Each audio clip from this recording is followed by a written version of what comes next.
Temas económicos en nuestra pantalla. ¿Cómo le va? Bienvenido. Vamos a presentar titulares a esta hora. Hablemos de esta relación estratégica que está en marcha. Nos referimos al encuentro que sostuvieron en La Habana autoridades de Cuba y de la Unión Europea, ratificando justamente este buen rumbo en contra de las decisiones de Trump. Recuerden que hace más de 50 años Estados Unidos aplica un bloqueo cruel y hostil contra Cuba. Sin embargo, la Unión Europea ha ratificado la marcha en sentido totalmente contrario, renovando un portafolio de inversiones con Cuba. También les queremos mostrar el desarrollo de un foro global de economía que levanta informaciones en el mundo financiero justamente. Vamos a prepararnos a abordar el documento final y los temas que están hablando en este encuentro. Y en este caso vamos a analizar los hechos que tienen que ver con Bolivia y la mano de Estados Unidos implicado en el golpe de Estado contra Evo Morales. En un rato nada más, en nuestra segunda parte del programa, vamos a ir al expediente económico. Allí vamos a revisar estos puntos.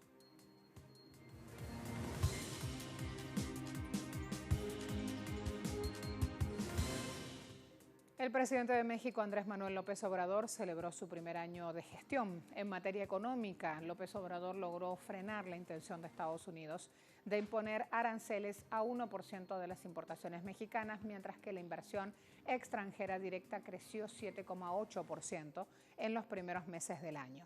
Además, la presidencia durante 2018 ejerció 3.600 millones de pesos y ahora 800 millones de pesos, logrando justamente este ahorro sustancial de 2.400 millones de pesos. Otro punto importante también ha sido durante este año de gestión de López Obrador que no existió devaluación de la moneda nacional, no hubo devaluación del peso. Incluso tenemos que acotar y resaltar la relación peso-dólar se ha mantenido. Pensiones a sectores vulnerables, entre los que se incluyen adultos mayores y niños, lucha contra la corrupción, eliminación de los lujos en el gobierno, no hubo devaluación y no se crearon impuestos. Son algunos de los logros que resalta Andrés Manuel López Obrador en su primer año de gobierno. AMLO, quien ha presupuestado en 13.000 millones de dólares la inversión social para el año venidero, desde que asumió la presidencia el 1 de diciembre de 2018, ha lanzado grandes programas de bienestar para ayudar a los ancianos, los jóvenes y pobres en general. En la mitad de los hogares del país, cuando menos, llega un programa de bienestar. En la mitad de todos los hogares, de todas las casas de México. Y en el caso de la gente más humilde, de la gente más pobre, de las comunidades indígenas, allí de cada 10 casas, en 9 ya están recibiendo apoyos, programas de bienestar. Y pronto van a ser las 10 casas al 100%, porque estamos aplicando el criterio de atender a todos, de escuchar a todos, de respetar a todos, pero de darle preferencia a la gente humilde. Por el bien de todos, primero los pobres. Y en esta apuesta de primero los pobres, Andrés Manuel López Obrador ha puesto punto y final a los gastos suntuosos que se venían registrando en la administración pública. Por lo que si bien la presidencia el año pasado con Enrique Peña Nieto a la cabeza gastó 3.200 millones de pesos, ahora con AMLO se gastan solo 800, lo que implica un ahorro de 2.400 millones de pesos. Además, a lo largo de este periodo de gobierno, la recaudación de impuestos ha aumentado en 2,6% en comparación con el año anterior. En materia laboral, los logros también son significativos.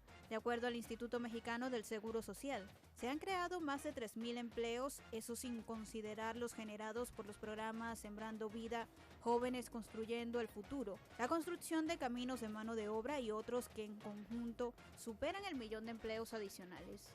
Cuando se habla de inversión extranjera, se tiene que en el primer semestre de este año se han captado 18.000 millones de dólares, cifra que supone la más alta en toda la historia del país. Además, el superávit comercial correspondiente al segundo trimestre de 2019 cerró en 5.143 millones de dólares, siendo el mayor desde que iniciaron los registros en 1980. También tenemos que acotar otro punto que es importante, sobre todo en esta bilateral México-Estados Unidos. ¿Por qué? Porque esos dos países más Canadá están trabajando para acelerar el llamado nuevo Telecán, mejor conocido como TEMEC. Hay informaciones aportadas por el viceministro de Exteriores de México que indican que el proceso de ajuste de la firma de este acuerdo podría darse pronto.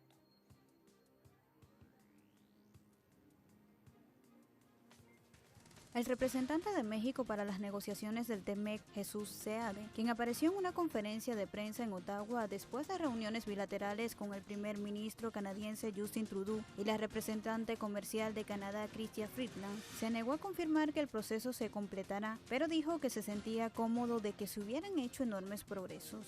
Uno de los ajustes se centra en las disposiciones destinadas a garantizar que México cumpla con los compromisos sobre reformas laborales, lo cual es una preocupación importante entre los demócratas en el Congreso de Estados Unidos, que han condicionado su apoyo al acuerdo para una mejor aplicación de las disposiciones ambientales y laborales. Creo que es posible. Depende de si llegamos a la evaluación que los cambios que ahora están siendo examinados, considerando si son todos cielos azules, si son mejoras razonables y nada que vaya más allá de las líneas rojas que hemos dibujado. Luego podemos volver dentro de unos días y decir, bien. En Canadá haremos algo similar. Si algunos de los textos revelan dificultades, entonces tenemos que discutirlos. Y es como los demócratas lo han dicho correctamente 100 veces. También lo decimos. Es más importante obtener el tratado correcto que un tratado rápido. Los sindicatos estadounidenses se oponen a la versión actual del acuerdo en medio de preocupaciones de que no protegerá los empleos estadounidenses.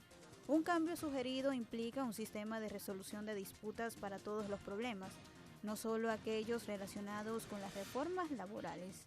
Por ahora, México es el único de los 3 países en ratificar el acuerdo, que se firmó hace casi exactamente un año. Canadá dice que se moverá en conjunto con Estados Unidos.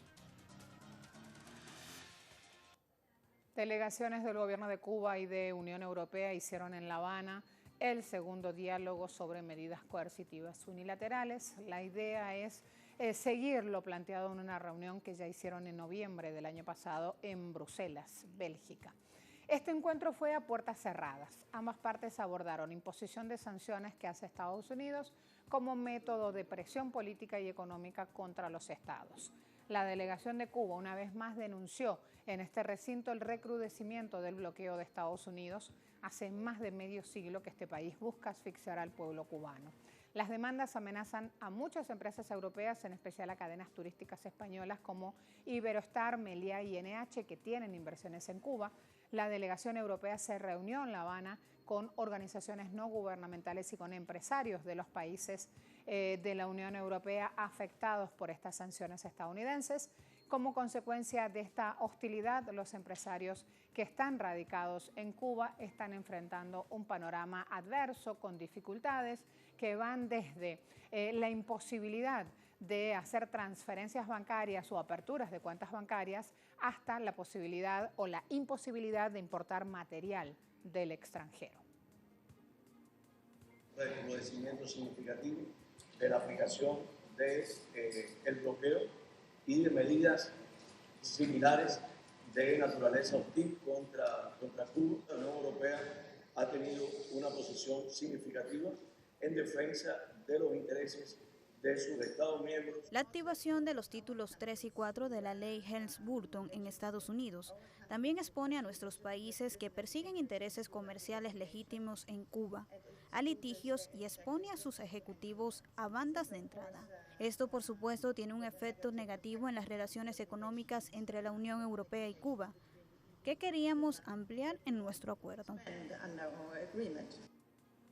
Además, vamos a estar hoy también pendientes de lo que pasa en el sur del continente, en Argentina. Alberto Fernández, aún presidente electo, asume el 10 de diciembre, está preparando 4 medidas prioritarias para la recuperación económica del país. Quiere reactivar ese aparato económico con incentivos a los sectores productivos y recuperar parte del poder adquisitivo perdido por culpa de las decisiones del presidente Macri que han llevado a la inflación al 50% anual. El gobierno que asumirá el 10 de diciembre ya tiene delineado un plan de políticas de contención y de protección. Una de ellas es el desendeudamiento y la reestructuración. Recordemos que en días recientes Fernández sorprendió con el anuncio de que no reclamará los 12.300 millones de dólares restantes que faltan por depositar por el Fondo Monetario Internacional, que prefiere, antes que le depositen ese dinero, comenzar a pagar y ponerse justamente a mover motores productivos, porque dice, si uno está endeudado, la solución no es seguir endeudándose, sino mover producción. Así entonces el FMI se convierte en un actor presente en la economía del país porque se buscan fórmulas donde se quiere mantener el control de cambio para mover justamente esos motores de producción. También Alberto Fernández tiene claro que va a iniciar una lucha contra el hambre. Ya había anunciado en la campaña, en la campaña electoral me refiero, que encabezaría el programa Argentina contra el hambre y hace unas semanas convocó al primer Consejo Federal para combatir este mal. Finalmente, otra de las medidas que ya se conoce también es el aumento del salario en el marco de un pacto económico-social. Movimientos sociales y populares ya le han dicho a Alberto Fernández, sindicatos, empresarios del sector productivo, que van a trabajar de manera mancomunada en un Consejo Económico y Social creado por ley. La expectativa es alta, el próximo viernes se conocerá el tren ministerial completo que lo acompañará en su gestión. A la vuelta de la pausa les voy a hablar del Foro Económico Global, que hasta ahora también genera noticia económica. Ya les avanzo un poquito más.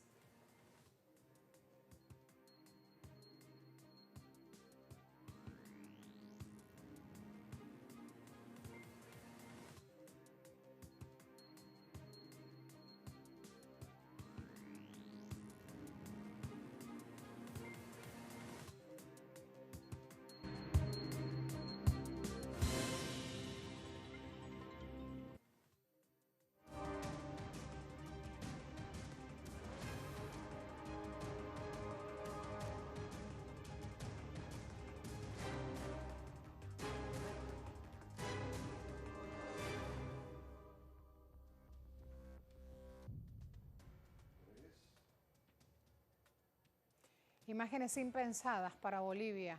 ¿Quién lo soñó hace un mes? ¿Quién podría haber pensado que esto estaba ocurriendo? El golpe de Estado no solo se gestó desde adentro, hoy lo sabemos. Puertas afuera, estaba allí Estados Unidos jugando un rol clave. No fue una casualidad que ese país y Brasil hayan sido los primeros en pronunciarse sobre esta decisión de Evo Morales y que tanto Trump como Bolsonaro hayan decidido no mencionar la palabra golpe a la hora de hablar en sus discursos. Desde el año 1946, Estados Unidos ha otorgado a Bolivia asistencia financiera y militar, que tienen por objeto garantizar sus intereses en suelo boliviano. Desde ese momento y hasta la fecha, dicha asistencia superó los 5.000 millones de dólares y fue canalizada a través de diversas agencias para la ejecución de un amplio conjunto de programas, siendo la única constante el cumplimiento de los objetivos de la política exterior estadounidense.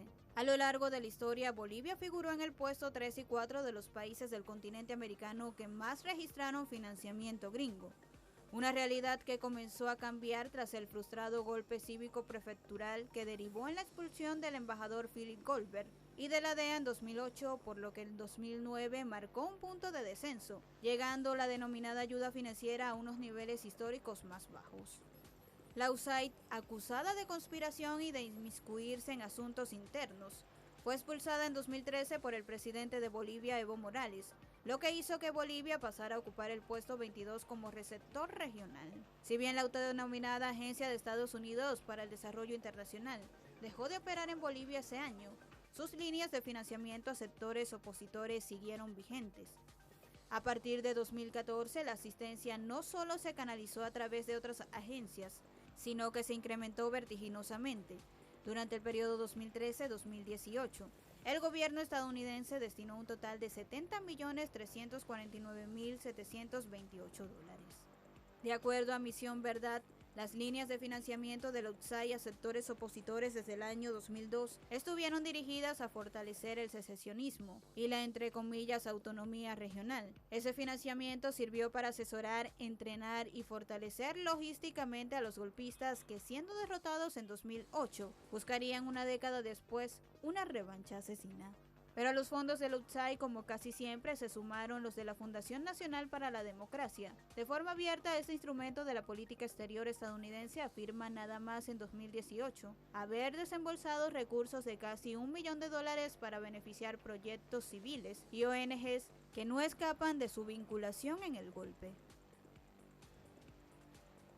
Fíjense, hablamos de que en este golpe de Estado, orquestado desde Washington con apoyo de la derecha latinoamericana, no solo se impusieron motivos o intereses políticos. Los números están aquí de telón de fondo. Desde la llegada de Evo Morales a la presidencia de Bolivia, la pobreza extrema pasó del 38,2% al 15,2%, mientras que la pobreza general bajó del 60,6% al 34,6%. Miren la contundencia de los números. La evolución del salario mínimo puso en evidencia una política de inclusión económica. El salario escaló de 54 a $304. El desempleo descendió del 8,2% al 4,4%. Políticas sociales que fueron posibles de instrumentar porque se nacionalizaron sectores claves de la economía. Por ejemplo, un corazón energético que con Evo Morales latía al ritmo de la mayoría. Nacionalización de recursos, el punto clave para que justamente Estados Unidos se mueva en función de arrasar con el gobierno de Evo Morales. Y con esto reflejo justamente el litio. Recuerden que Bolivia tiene más del 95% de las reservas mundiales de este insumo. Bolivia, con 21 millones de toneladas, se consolida como el país con las mayores reservas de litio en el mundo. El denominado oro blanco representa la materia prima para la enloquecida industria global de productos tecnológicos, aeroespaciales y digitales. Ante estas potencialidades, el pasado 6 de febrero, China anunció la inversión de $2.300 millones en la producción de litio boliviano. Durante la firma del convenio, el embajador de China en Bolivia aseveró: "Es un día histórico porque después de esta firma vamos a establecer esta alianza estratégica en la industrialización del litio. China será el mayor productor de vehículos y consumidores de litio, y Bolivia como el mayor país con reservas de litio". El convenio suscrito entre Bolivia y el consorcio chino Xinjiang TVA Group Baocheng fue diseñado para industrializar las minas de los salares de Coipasa y Pastos Grandes de Oruro y Potosí. Con el golpe de Estado en Bolivia, Estados Unidos ve una valiosa oportunidad de frenar la proyección china. Con la salida de Evo Morales de Bolivia, Estados Unidos corta una línea de suministro de litio segura y confiable para el gigante asiático. Fíjense, al golpe de Estado se suma un actor dentro del hemisferio sur, del hemisferio do sul, iba a decirlo en portugués, que es Brasil. Hay un diario que es de Bolivia, en realidad, que está reseñando lo siguiente. El periódico divulgó una cadena de audios, 16 audios, donde se demuestra el apoyo del gobierno de Bolsonaro a los golpistas.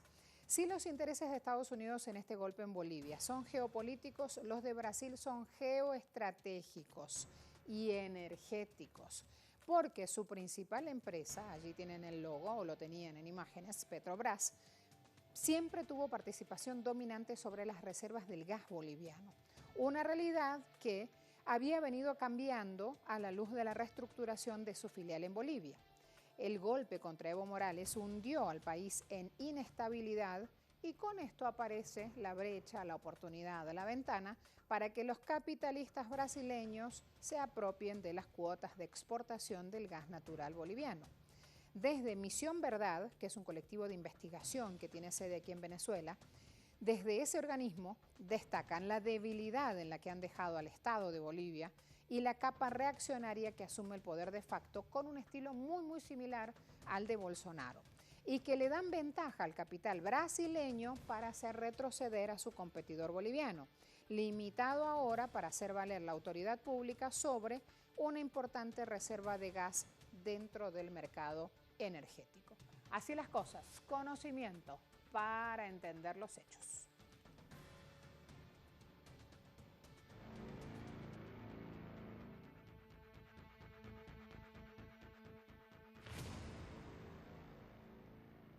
La presidenta está pues por casualidad ahí, sin ningún apoyo de las bases sociales.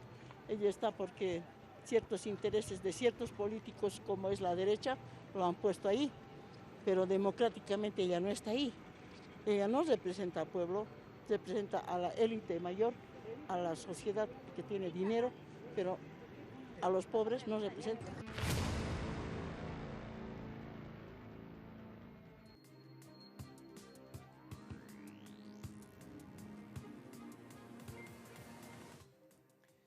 Fíjense ahora, hay una novedad que es importante reseñar justamente en el mundo energético. Hay un gasoducto que es el TARC Stream que será inaugurado el 8 de enero en Estambul. Esto ya, ahora. Diciembre, cuando menos nos demos cuenta, volará también. Información aportada por Recep Tayyip Erdogan en una ceremonia de apertura de este gasoducto transanatoliano, TANAP por su sigla en inglés. Este hombre estuvo en Edirne, noroeste de Turquía, y allí puso fecha a la inauguración, anunció la fecha de la inauguración del TARC Stream. Hay que destacar que en la provincia de Edirne da otros detalles de esta enorme infraestructura que incluye 2 tuberías, 31.500 millones de metros cúbicos de gas al año. A través del fondo del Mar Negro va a aportar el TARC Stream, con lo cual va a transformar a Turquía en el centro energético y va a facilitar, por otro lado, que Rusia exporte su gas natural directamente a los países balcánicos. Las relaciones recíprocas se han desarrollado en varias áreas en el reciente periodo. Erdogan resaltó la creciente colaboración económica, indicando que Rusia y Turquía quieren alcanzar, tiembla Trump con esto, quieren alcanzar un volumen comercial de 100.000 millones de dólares. Después de presentarles los indicadores petroleros, nos vamos a ir a la pausa y vamos a hablar justamente de lo que ocurre en el Foro Global de Economía, donde noticias como estas obviamente impactan en el panorama. Brent cotizando a $61,89 el barril, WTI a 56,56, sexta OPEP a 63,83. Así entonces, rapidito nos preparamos a abordar Foro Global de Economía.